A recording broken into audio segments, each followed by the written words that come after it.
বউ ঠকানোর কিছু ট্রিক্স বলি আজকে।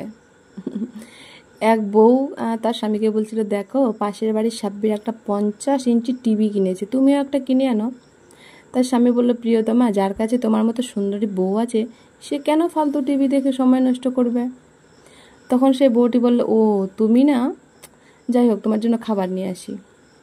তারপরের দিন বউ বলল, হ্যাঁ গো, আমার জন্মদিন তুমি কি করে বলে গেলে? স্বামী বলল, কি করে তোমার জন্মদিন মনে রাখি বলো? তোমাকে দেখে মনেই হয় না তোমার এত বয়স বেড়ে গেছে। বউটি বলল, সত্যি? যাই একটু স্পেশাল চা করে আনি। 3 দিনের দিন স্বামী স্ত্রীতে ঝগড়া চলছে। বউ বলল, আমি পুরো ঘর সামলাই, রান্নাঘর সামলাই, বাচ্চাদের সামলাই, তুমি কি করো? স্বামী বলল, আমি নিজেকে সামলাই। তোমার নেশা ধরানো দুটো চোখ দেখে চোখ নয় যেন দুটি শুকতারা, পলকে পলকে হয়ে যায় দিশেহারা, ভ্রু দুটি কৃষ্ণ গোলাপের পাপড়ি, মন কেড়ে নেয় দিব্য সর্বরী। বউটির লাজুক চোখে বলল, তুমি না একটা দুষ্টু।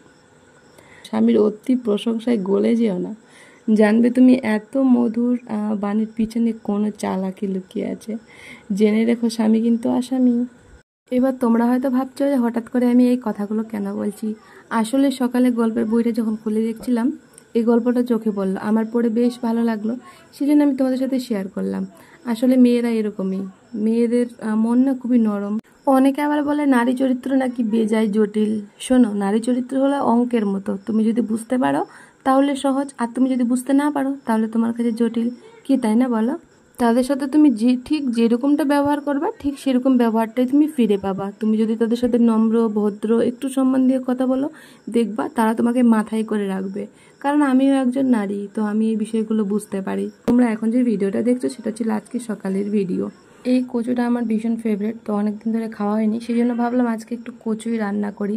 সেই জন্য সকাল সকাল বিট্টুর পাপাকে ঘুম থেকে তুলে ওকে নিয়ে চলে গেলাম কচু তুলতে। আর এই যে একটা লেবু ছিল, আমি ভাবলাম লেবুটা তুলে নিই, কারণ ডাল কচুগুলো এত জঙ্গলের মধ্যে হয়েছে আমি কাটতেই পারবো না।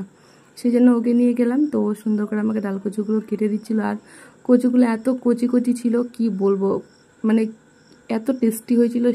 সেই এই যে কচুগুলো দেখো, একদম টাটকা আর একদম কচি কচি। তার সাথে গাছের কিছু আম আমাদের পেকে গেছিলো, মানে আমগুলো দেখে এত লোভ হচ্ছিল। তো বিট্টুর পাপা কয়েকটা আম পেড়ে নিয়েছিল, আর গাছের একটা লেবু ছিল, তো আমি লেবুটা তুলে নিলাম ওই কচু তখন রান্না করবো তখন সেখানে দেওয়ার জন্য।